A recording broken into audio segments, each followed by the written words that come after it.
Good morning, adventurers.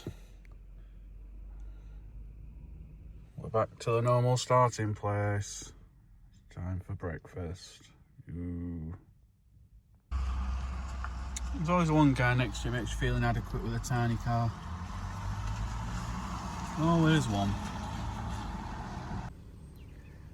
Shortest adventure ever. Some strange noises coming from my car. We're going to head somewhere to give it a look at.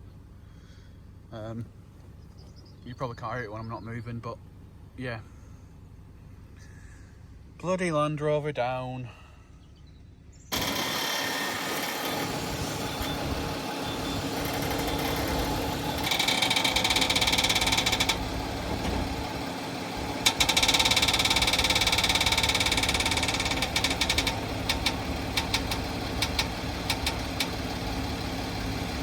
One eternity later.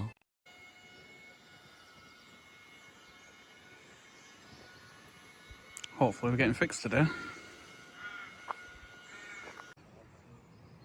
Because I'm broke. That's why I'm not looking at it. But let's see if it drives. Yeah. A few moments later.